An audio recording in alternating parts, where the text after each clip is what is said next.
lights in the trees, a trick of the frost, a ghost on the breeze. But I saw a mirror older than me, staring through time like it wanted to speak. The forest went silent, the world held its breath. Something was watching beyond life and death. We stepped through the green, boots breaking the seal, not chasing a light, but something too real.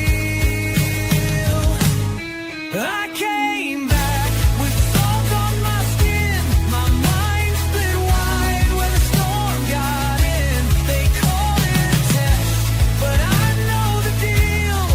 History blinks beneath the green veil.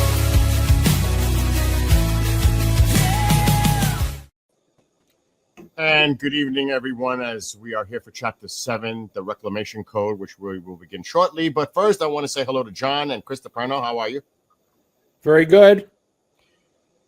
So as we hit the air, of course, today is the anniversary. That's why I'm wearing this cap, 9/11, for those in memory of all those that perished and all those who sacrificed the heroes right after the events in Manhattan occurred.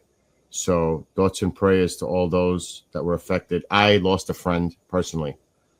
So that's, I was there in the city when that all went down. But again, thoughts and prayers to all those folks, the family members, friends, co-workers, etc. And of course, the police officers, firefighters, the first responders, all those that sacrificed to save others, true heroes. Anyway, with that being said, gentlemen, Chapter 7. After seeing Chapter 6, I was like, okay. Because John, you know how he was last week, right, Chris? Oh, yeah. We're throwing up the Reminds me of Hogan's Heroes. I know nothing. Nothing. But I think we're on the kind of. He said we're like at the 20-yard line. Because every week on the weekend, Saturdays, we have the recap show, preview show, which airs at 8 p.m. Eastern live. So I'm really curious to see how this chapter's it goes by pretty quick. So we're going to play it. It's 13 minutes approximately long. So why don't we just jump right into it and let's get right to Chapter 7 right now, which is the Reclamation Code. So gentlemen, and those that are watching and listening, I hope you enjoy it. And here we go.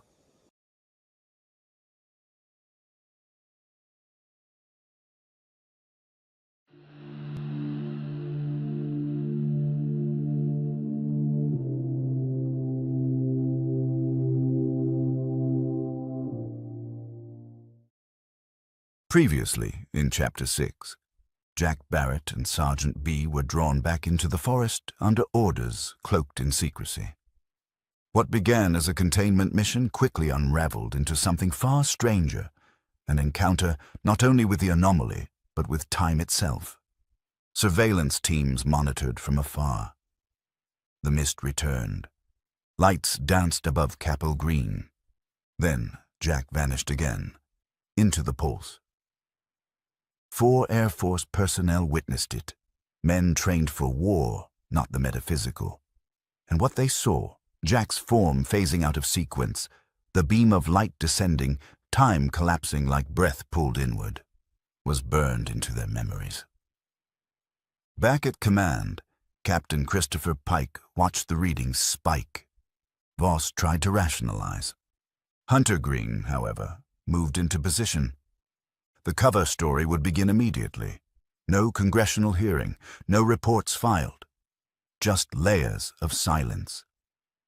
Now, the morning after the event, Lieutenant Colonel Ross Denning was already showing signs of behavioral conditioning, trigger words embedded deep, old programming reactivated. He had led the recovery team, but now he could be used in other ways. Huntergreen took control, answering only to the CIA director. Jack was missing. Again. And the anomaly wasn't done with them. Sergeant B, fragmented but still tethered, would have to return. There was no other choice. To bring Jack back, they would need to build another bubble. Only this time, it wouldn't be an accident. It would be an invocation.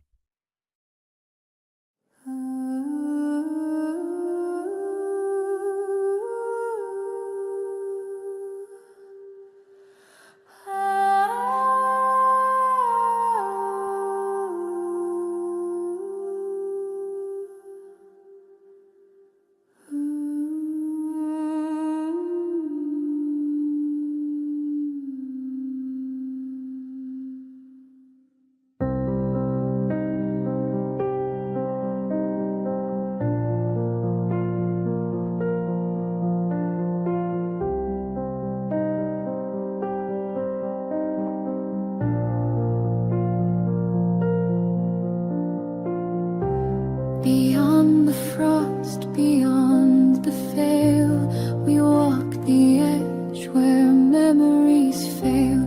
A shimmer broke the midnight air, and time unspooled beyond repair.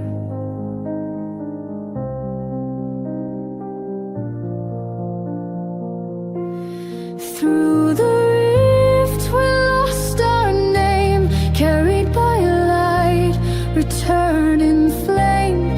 One stepped forward, one remained. The echo split, but never waned. The forest watched with ancient eyes as futures bled from fractured skies. It called us back, it knew the cost, to take him back or leave him lost.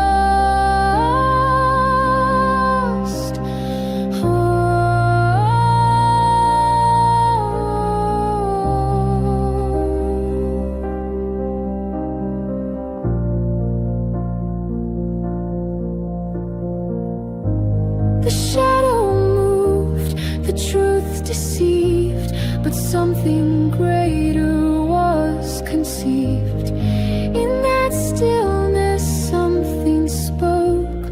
You are the fracture and the cloak.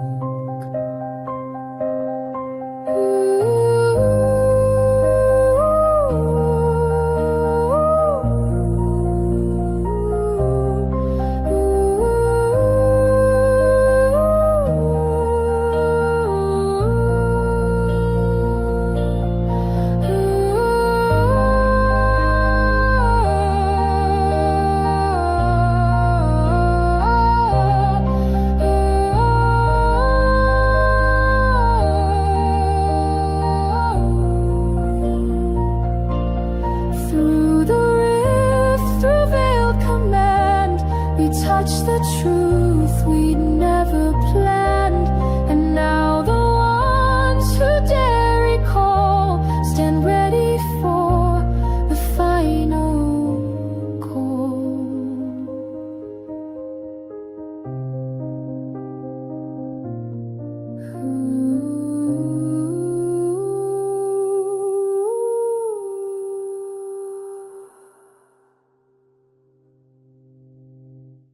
The cover-up began before dawn.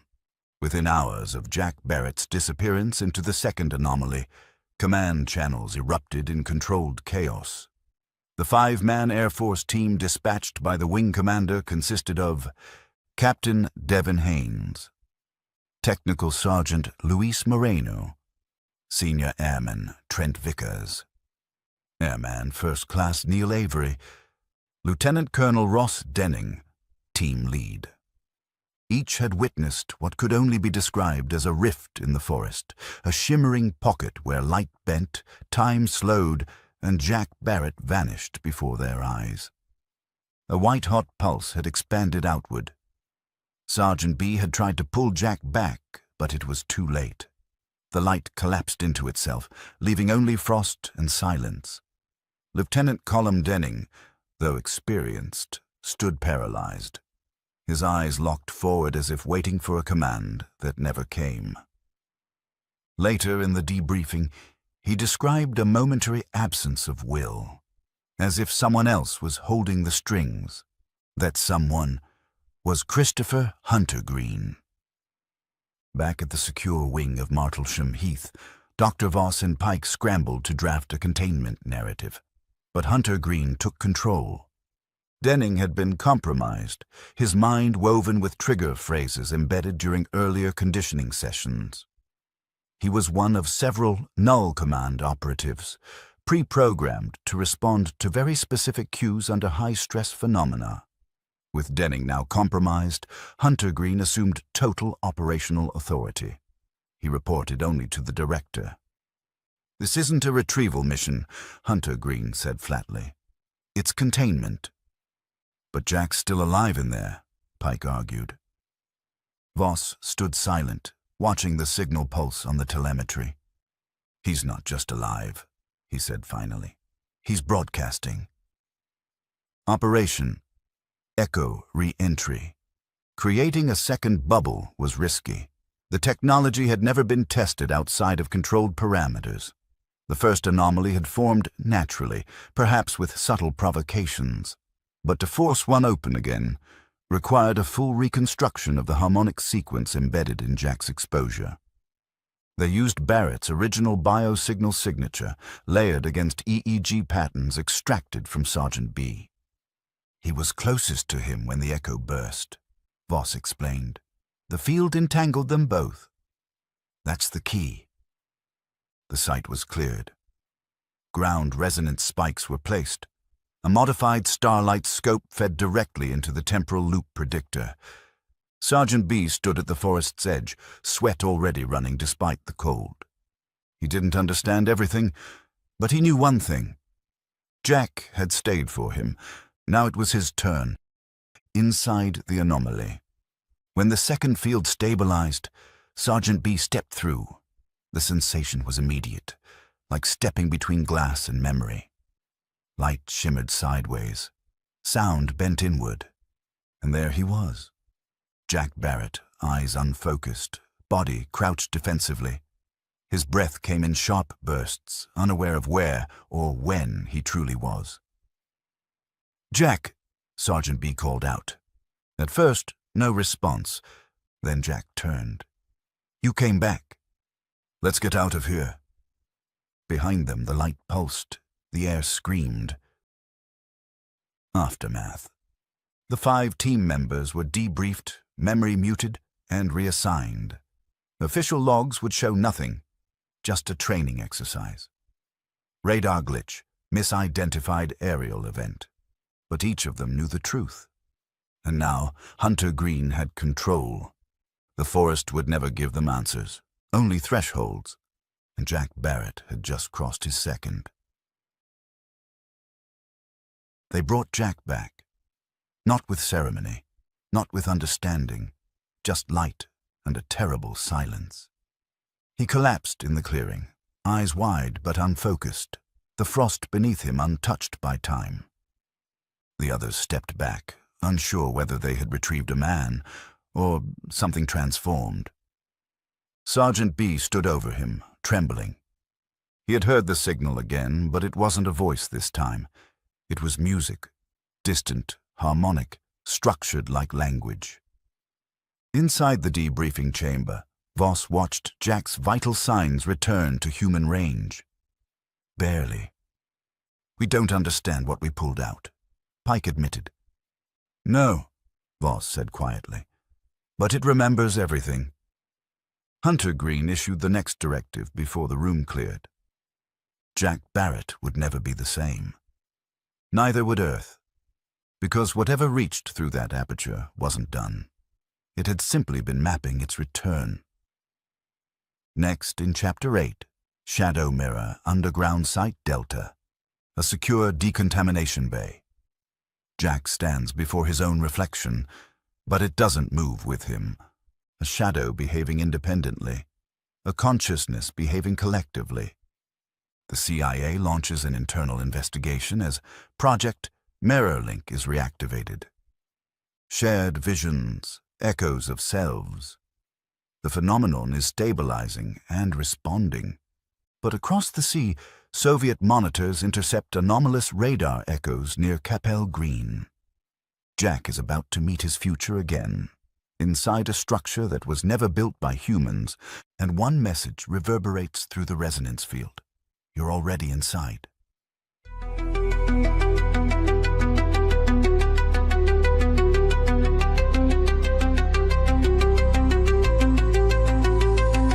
Through the silence of time, I walked alone, but the stars knew my name in undertone. From Rendlesham woods to Saturn skies, I carried the echo, I lived the why. It wasn't the end, it was unfolding. Not contact made, but truth beholding. Beyond the war,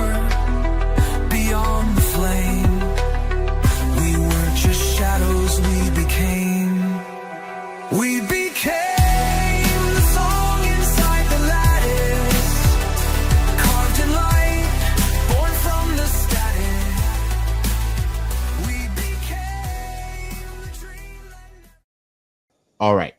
So there you go, guys. Chapter 7. John already knows because he wrote the thing. You know, he already knows what's going on. He knows what's going to happen throughout the whole series. We're here, you and I, Chris, waiting, chomping at the bit. What's going to be coming next? Like before we even started the show, he's talking about chapter 8. Wait till chapter 8. You're going to. Yeah. Like, really? Come on. What I get is he says, I just rewrote the whole thing. And I go, wait a minute. He remember he said, get an idea what's going on here. the knuckleball, the knuckle curve is coming. Like, what was it, John? 11 or 12? 12 through 22. Here we go. But getting on all. But I want to make this clear. I rewrote it in May. That was before 3 Atlas showed up on the radar in June. And that's been making the news even as big time. It's growing by the day. Did you hear the latest? No. It doesn't. It didn't have a tail, which is why they were getting concerned. But what was in front of it is plasma, and now the plasma is starting to come over the whole craft. I have not heard this one. Yeah, that came out, including the WoW stuff. This is all starting to leak out. That this is a lot more than what people are being told. Because I'm curious, what are the sources on that? Is this coming from the scientists observing it in the Yeah, it's coming from Javi Loeb is updating this. And this was an update that he just did with Representative Luna. I know. They did an hour interview, and some of it has to do with 3 Atlas. It's funny you bring that up because I actually did some digging on this. And it's quite interesting. Now, as we are on the air right now, I don't know if it's going to happen. I hope it happens. And we'll get in a few minutes. We have a few minutes to get into what happened in chapter 7 here. But what you just mentioned, I actually, and I'm going to try to pull it up on my screen to show everyone. I actually downloaded the letter that Luna wrote to the acting NASA administrator. And it was in July when Avi came out with his article. And she's really pushing for this because what the following mission that they want to do, Juno, sending the Juno spacecraft that's been orbiting and surveying Jupiter. It pretty much has exhausted its lifespan. They were going to have a burn where it goes into deorbit into Jupiter's atmosphere. But they're saying this is a great opportunity. They have to do it now, soon. Like, I don't know if they've done it already or as we're on the air right now, to have an observance at its closest proximity that it can get to, which is about 20 million miles, mid-March of next year. Now, this made me think, John, because Chris, he's mentioned about something also in 2026. I don't know if this has to do with that, but if this happens, did you hear the latest update on when it's supposed to be visible again? No. They've changed it. What is it now? December 19th. Oh, I saw that. That's okay. So I saw that's the closest proximity that it'll get to Earth. Even though that's when it's going to be visible again. That's 5 days from December 24th. I did research on this, and I heard it's going to be visible starting in the early December. They changed it. Okay, December 15th. That's interesting. You know, let me chime in on this Atlas thing. There are people who are absolutely convinced this is a comet, and there's people absolutely convinced that this is some sort of alien probe. So, I mean, you're not really getting a straight answer. I mean, Avi Loeb, from what I've been told, Avi Loeb was misinterpreted because he said, "What if it was a alien craft?" But I don't think he believes it's an alien craft. But then, as John was saying before, there's some very strange things happening with it that a comet wouldn't show. Am I right on that, John? It's not. The latest update just came at the end of the week. It's not a comet. They've said that. It's not. A comet would have a tail, and this doesn't have a tail. Right. And it actually now has a plasma shield in front of it. So here you go. Here's the letter that Luna wrote to the acting administrator for NASA, Sean Duffy. and it goes into sending Duffy's in charge of NASA right now? the acting administrator. Oh, wow. Yeah, that's what this letter says here. The Honorable Sean Duffy, acting administrator. Wow. I didn't know that. Okay. So this is the letter that she actually wrote. It mentions Avi's analysis. She attached the paper associated with it, and they're talking about the burn, what it would take to do the intercept sometime in mid-March. So yeah, and it would cost about $15 million per 6 months from the current expiration date due mid-September. So again, guys, this thing has had it's done. It's pretty much it's actually gone further than they hoped and wished for. This thing has exceeded all expectations. Juno, why not? Why not send it on a one-way bye-bye? Well, they can send it, but they're going to know what this is in October. Watch. Right about Halloween time, all heck is going to break loose on this. Watch. Okay, You heard well, it here first. going It back could to be earlier, but I'd say right around Halloween, it's going to get very, very interesting. Well, John, what do you think? What do you think it is? What's your opinion? It's a signal activator. Okay. All right. A signal that will be heard by just certain people or all people? Well, I'd give away some of what's coming up. Well, here we go. I'm just telling you straight up. There's something that's going to have to activate. That's all I'm telling you. Well, Chris, look at chapter 7, what we just seen. Right. But what I'm saying is that, and this is not about chapter 7, but I just want to say, John, there are people similar to yourself that have had encounters and stuff, and they always claim, very, very many of the people who've had abductions or encounters claim that they've had been downloaded with something. It's And not downloaded, Chris. That's the no. This is what they're saying. I know, John. but they've been activated, and in Right. chapter 8, it goes into that Oh, and how people are activated. okay. But in chapter 7, because it's weird after I seen this, I was talking about music and the frequencies and Right. there is something in music that has that connection, and the signal, like he's saying, if it's activated. Some people may pick up on it, some people may not. Some people may ignore what's right in front of them, or just say, "Oh, that what is?" They just might discount it completely, or be in some kind of a self-denial.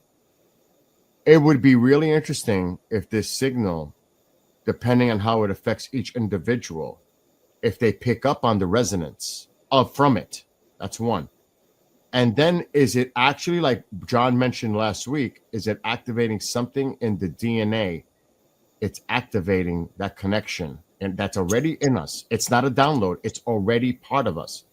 And it's just the switch has got to be turned on. right. That's what's going to happen. It's like the computer is going to be turned on by this object, and then the next step comes from that. Okay, but go ahead, Chris. I was just going to say, in chapter 7, when you're disappear and they are trying to, I'm going to, not without giving away a lot of what's going on with it, because I want people to watch chapter 7. When they're trying to do a rescue mission, is the best way I could do saying it without giving away the whole plot. They know that you are transmitting. They know that there's a transmission. They can hear it. And He's not lost in there, right? There's Right. right. So Well, there's this is after they've watched it, Chris. What's They've that? already watched this, so they know that. Well, yeah, but there's a rescue mission taking place. Right. Right. And so without giving it away, but they know that you're still alive and stuff because there's a transmission being done. Yes. I'm trying to go around the circle, you know what I mean? Right. So I don't give away everything. So I mean, so we know there's a transmission being done. We know that they are there are certain scientists, certain people who are now purposely trying to connect with the NHIAI that is encompassing you. There's another thing, though, Chris. They also are trying to recreate. Right. They're trying to do a connection. Right. Recreate. In order to do the, you're going a little far. I'm trying to be like John. But but Chris, they've already watched it. Yes, they just seen it right now. They So just saw it. I know, but I just don't want to give away too much and stuff like that. And I understand that people are coming in like, yes, they may not have seen it. It's true. right. Yeah, and okay, stuff. that's fair. Okay. So what I'm saying is there's a transmission. We know, and they're the people who are doing this are trying to contain it. And they're trying to do the same thing. They're trying to create the connection for you. They're not really worried, from what I got from the chapter 7, not really worried about you. They're more or less trying to connect with this, and Sergeant B is actually the hero of the kind of thing because he bravely goes in after you and yanks you out. Yes. Yeah. But, I mean, now he's got me, Chris, and I'm sure everybody that's watching this right now, he's teasing chapter 8. So it was, you could see how one individual took this completely over, and that would be Mr. Green. Yeah, Huntergreen. Yeah, Huntergreen takes it over. Everybody, someone's compromised. You're done. This is me. I'm taking control. We have to control, contain, and but you guys missed something that's key to this. Well, we got like 2 minutes. What is it? The team that went out there was led by a lieutenant colonel. And that colonel was already pre-programmed to deal with this whole thing. No, I saw that. I remember that right just now. That's an important part. Yeah. He was programmed to deal with this. Pre-programmed, yes. So judging by that, we know that there's programs been going on for quite a while in order to pre-program people for this event. Yeah, they were reactivating a new program. It's called MirrorLink. And so basically, there's probably more people like this lieutenant colonel that they've pre-programmed for this type of event to take place in order for communication. I will end it at this because believe it or not, already, guys, we're out of time. But what if they can also, at the same way as they pre-program, deprogram someone? In other words, instead of inserting memories. But they already tried that, Bill. I mean, they tried to remove, redo John's memory. Exactly, or suppress. You know what I mean? So it works both ways.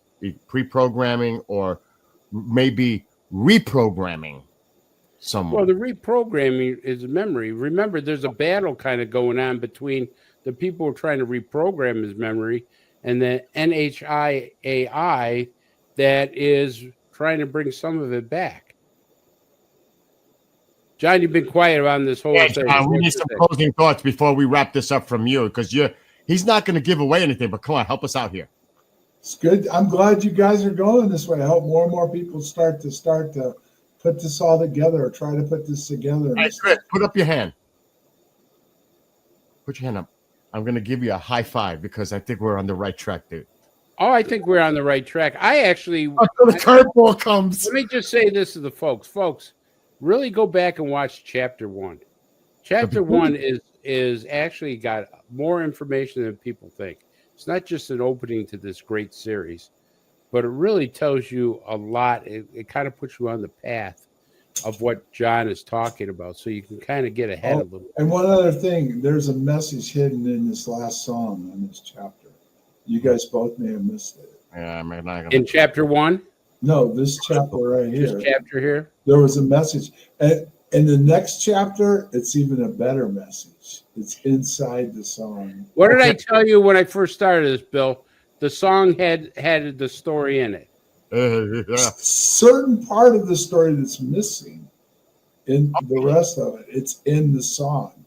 All right. Do you remember when they had in contact they had to get the primer to make it work. Mhm. The primers are hidden in the song for the particular chapter. All right, so for those that are watching and listening right now, this airs obviously on Thursday nights. Homework. Let's see if anybody on our live show on Saturday can pick out what John just mentioned. There's something there within the song, and let's see. Put it in chat. Let's see if anybody guesses it right. Let's see. So there's a little prep for the Saturday show that airs at 8 p.m. Eastern live with John, Chris, and myself, and also joined by Commander Cobra, and at some point the Padre Dan Carlson will be joining us as well. But anyway, guys, we got to go. We got to wrap this up. All right. See you everybody next Thursday. For John Burrows, Chris DePerno, and myself, we'll see you next week. Hope you enjoy it. And if you haven't seen them, make sure you go back and catch up to this series, because I'm telling you, it's really getting intense right now. And I can only assume it's going to get way better. So make sure to, if you catch up if you haven't, and we'll see everybody next week. Until then, for John Burrows, Chris DePerno, and myself, have a great night, and we'll see you next week.